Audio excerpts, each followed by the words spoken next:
be my mom. Mm-hmm. You know, that's a challenge.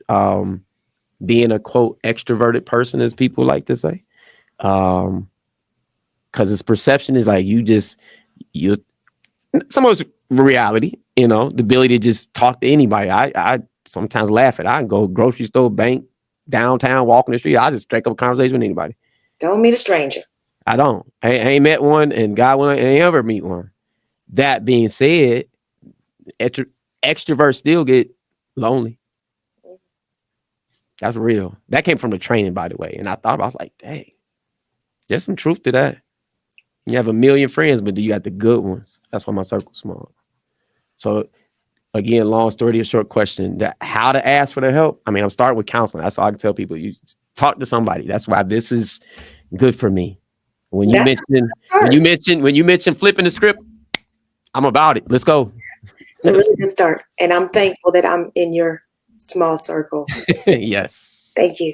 Well, you know what? You said something like about the struggle and things. So one of the things I always think about is the fact that, we can turn on the news and we can get the forecast for the weather. And we know what the temperature is going to be, if a storm is coming, if it's going to be sunny, and then we can plan our day. We can decide on what we're going to wear.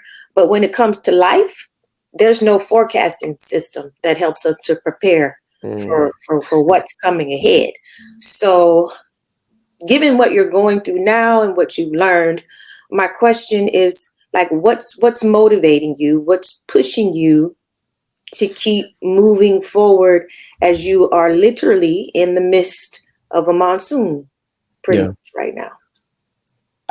I would say what's driving me are the things that my mom instilled in me, and goals and dreams and things that she would say to me, like, you should do this, or why don't you do that? And then to look at how those things are starting to present themselves, although I didn't see it that way and didn't want to go through it that way, is to know that, man, this was that thing my mom and I talked about. And now I see it. Not only am I seeing it, back to just my personality. For those that don't know me, like, I like to think that I'm not the type of person that just stands around and talks about things. Like, I'm gonna do something like this show. Like, is it perfect? No, I'm just doing it.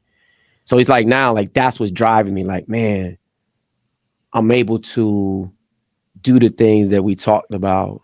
Some things that are literally on the horizon as we speak, that I just, like, I'm blown away to see how it's kind of coming to light.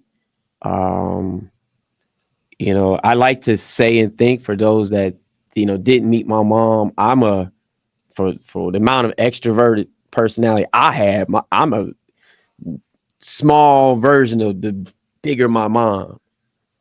And just how she had all these things that she was doing. Even some things like, man, I didn't know my mom was doing it. They did that or accomplished that, or, because you're in the midst of the family, you see it, you live in it day to day, you're down looking at this, you don't look up and see, like, and my mom just did that and that. Right.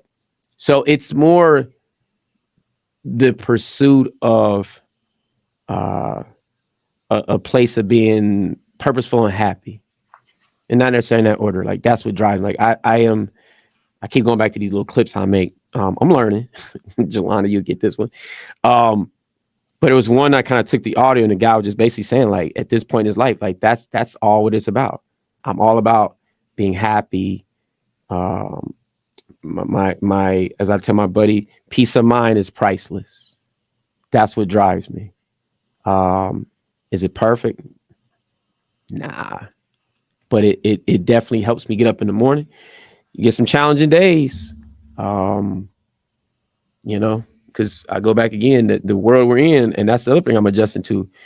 Much as I may be on this square trying to process, life is still going on. I interact with people all day long. They don't know why I'm acting the way I am. They just like, oh, what's wrong with him? Restrainfully I am. I just don't say nothing to you. But life is still going on. So it's wanting to see others succeed. It's wanting to see my family happy. It's wanting to see, going back to being a single dad, wanting my children to have the things and do things that I didn't get a chance to do, or do things that their grandmother put in place. And I've been blessed to take what she laid down. I'm big on traveling. That's kind of almost like a sort of like healing in itself, to take trips. And I've been taking as many as God willing as I can, and just expose my children. Like I say, my mom and dad and parent, like they started early, and I'm trying to take it to the next level. So I love it. I'm big on, when you see me, I might today look this complexion. The next time you see me, I'm a little tan. And where you been? In the Pacific About Ocean. your travel. But before I get to the travel, I want to ask you about your career, without me giving too much information. Okay. I know that Joey has worked multiple jobs across several different industries. So I'm just curious if you would like to share with the audience, from your, perspective, how do you think these multiple jobs across several different industries has influenced your choice in professional career, like, your direction? Yeah. Oh man, that's oh man, my story's getting long, so they may just be long tonight. Just what it is. So the close friends know. I started like a lot of young aspiring college-minded students, and I took the engineering path, and I jumped out, and I'm in manufacturing, and life is good, and you aspire to do some other things, and jump off that boat and get on another boat, and you aspire and do other things, and that's good, and you jump off that boat, and then sometimes the pursuit of things will be presented in a way that you have to stand on faith. All right. And it's like, I'm gonna jump off this boat and get on that little boat over there. Right. And we all know, teachers, it's an amazing career, it's an amazing job. It's so fulfilling to help thousands of kids and make an impact every day. Is it easy? No, sirree, Bob, or no, ma'am, Bob. So I jump off the big boat to the smaller boat on faith, because of my upbringing and what my dad, particularly, I come from a hardworking family. I make no bones about it. I love to work. So I have always had this mindset of I'm gonna connect the dots. I'm gonna make it work. I'm gonna do this. I don't mind doing that. That sounds fun. Let me try that out. Okay, well, I ain't never done that. I could do all this. And that's kind of what I've been doing. I could probably say industries maybe, and not say company specific. So, I've education, hospitality, travel, I think I'm wired different than some, to be able to do what I do. Do I have the best sleeping habits? Nope. Like to eat, think I eat as healthy as I can, try to exercise when I can, try to balance life. And then at the same breath, of late, what I found is that, sometimes you pray for things and it's like, all right, well, I'm going to start peeling stuff back off your plate because I got something else over here, another boat I want you to jump on. So that's kind of how my career is always kind of going. It's like I get comfortable on the boat and I feel like I'm going to go there. That's like God's saying, I need you to go here, do this, learn this, meet these people, get these experiences. Now I need you over here. And for you to go over there, you're not going to get off this boat on your own. I'm going to take you through something turbulent. And it's like, whoa, wait a minute, this ain't. And then for it's like, I can't be on both, so I got it. And I jump on the next boat. That gets comfortable. I learn it. Next thing you know, it's like, all right, I need you to go over here. A little turbulent. Whoa, you got to get off the boat. And I jump into another boat. And that's kind of how these jobs have gone that I had that I'm laughing at. Because the Lord knows I've had a few. Like my resume, if you've seen it, it's like, how you go from this to that, or working in this industry, or not making it about money. But I'm candid, it's kind of, there was some points in time where I'm like, ooh, In there. Ooh, this is man, Lord, how you said you're gonna provide. I don't see it. Faith But is real. hey, but you know what I will say? and I've heard this preached and I've heard this message about, and I'm kind of paraphrasing it, where your income here and your expenses are, get the camera right here. And every month it's like, how does it work? Yeah. I'm living that. I'm living that literally. But for the sacrifices I made and being a father in my kids' lives, and just I wouldn't trade that. I would do it over in a heartbeat. I'd do it over in a heartbeat. I mean, it wouldn't even be off the boat, jump on the boat. What boat I'm going to? That one? Oh Lord, that boat got one sail. Right. I.e., you get paid once a month. It's like, dang, wait a minute. That big boat had 2 big sails. I'm full of analogies there. 2 big sails that you got as a function of paying per, every 2 weeks. Big sails. That boat right there got 1 little sail a month. But I'm gonna jump on it. And you get on it, and you're like, man, I don't know how this. I'm bigger than the boat, not by myself. I'm just talking about like the boat ain't got a lot of room on here, because anytime I rock roll, I might slip off the boat because it's got 1 sail on it.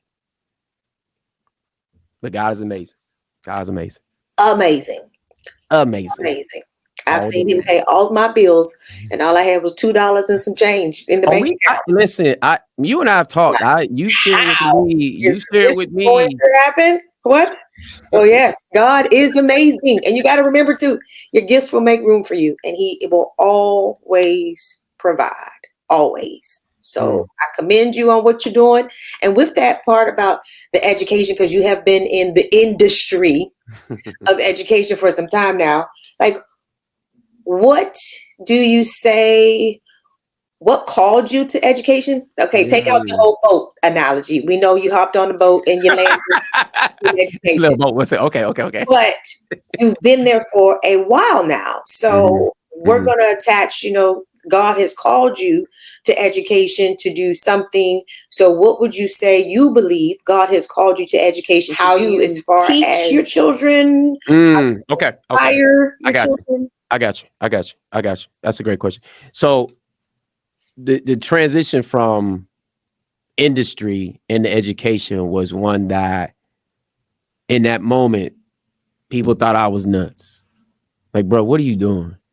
You're going to give up that to go do that? You ain't never done that. Like, I wasn't trained as an educator.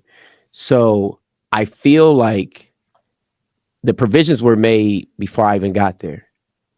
The ability to get the license in the time frame I got it, to the individuals that blessed me and what was required of me financially at that point in time versus what others were being required to do. The provision was made before I got there.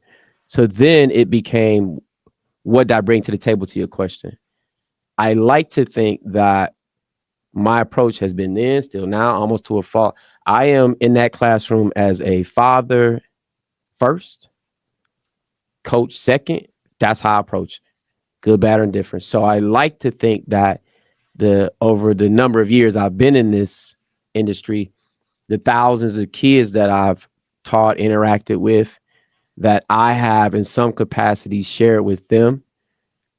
For those that have a father, I'm like an additional father or an uncle or somebody of that nature. And then some, I know for a fact, I may be the only male figure that they see in that day.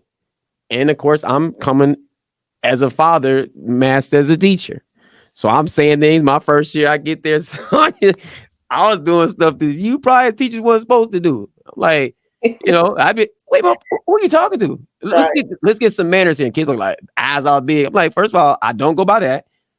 And you're not, and they like, I'm like, so I don't know what you do at home, but not in this room. Old show on what that was. Right. And I was able to get that. I was so geeked in the graduation. My kids were there. I got pictures of it. People don't understand. I'm in there like it's shameless plug of Morehouse graduation.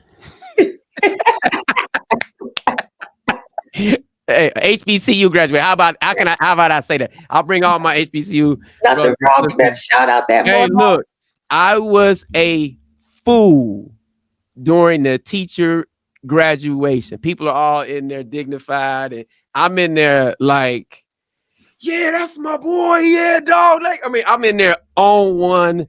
Cause oh my God, what I did, what I literally, it was like a, Right. Right. HBCU graduate. Oh, I was hyped. You can see it in my pictures with my kids. I'm on my That's good. listen. My I guess you would say my advisor.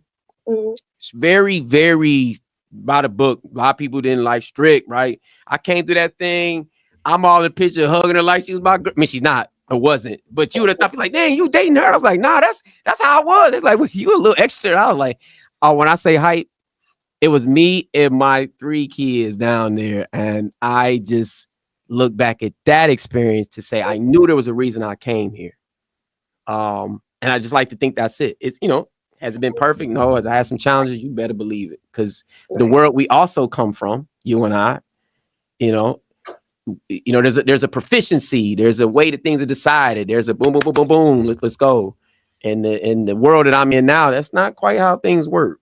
There's a lot of gray areas, or a lot of not gray bad, but just you got all these constituencies. How the parent feel, how the child feel, what the district say, what's the you come from manufacturers, like, hey, did y'all make 53 trucks this in an hour? Because if you did, somebody get fired. It's like, oh. That's how you remember the virus we was in it. That's did you make 53 or 55? That's all we want to hear. 48. Where's the right? Go get your it's write up time. Get rid of you. Not education.